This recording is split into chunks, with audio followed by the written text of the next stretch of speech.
అసలు ఎవరి మావోయిస్టులు, దేనికోసం వీళ్ళ పోరాటం? నిన్న జరిగిన ఎదురు కాల్పుల్లో మావోయిస్టు దళపతి అయిన కేశవరావు ఎలియాస్ బసవరాజ్ని ఎన్కౌంటర్ చేయడం జరిగింది.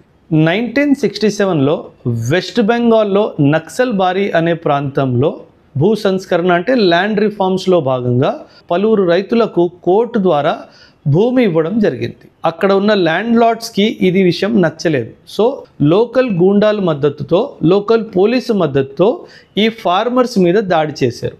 అప్పుడు ఆ ఫార్మర్స్ తిరుగుబాటు చేశారు. ఈ తిరుగుబాటులో ఒక పోలీస్ అధికారి చనిపోయారు. సో 2 రోజుల తర్వాత మళ్ళీ ల్యాండ్ లార్డ్స్ లోకల్ గూండా సపోర్ట్తో, పోలీసులతో మళ్ళీ ఈ ఫార్మర్స్ మీద దాడి చేశారు.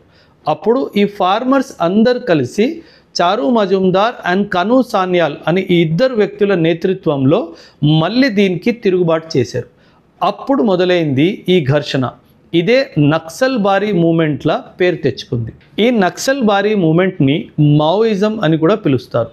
అసలు ఈ మావోయిజం ఈ పేరు ఎలా వచ్చిందంటే, చైనాలో మావో జెడాంగ్ అని చెప్పి ఒక లీడర్ ఉండేవాడు. తను ఏం చెప్పేవాడంటే, the power flows from the barrel of the gun అని చెప్పేవాడు. అంటే ఏంటి?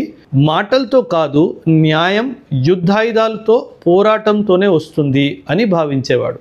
సో వీళ్ళు అదే సిద్ధాంతాన్ని ఫాలో అయ్యారు కాబట్టి వీళ్ళని మావోయిస్టులు అని కూడా అంటారు. కానీ 21st సెంచురీలో ఈ మావోయిజం అనే దానికి మన భూమి మీద ప్లేస్ లేదు.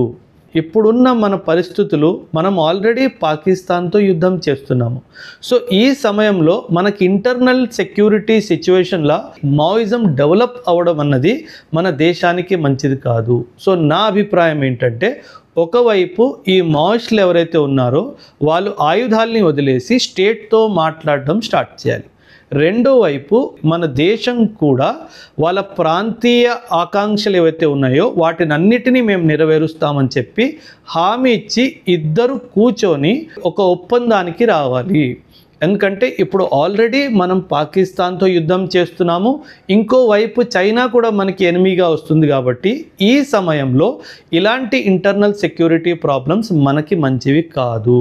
సో మీ అభిప్రాయాలు కూడా కమెంట్స్ ద్వారా తెలియచేయండి. Thank you.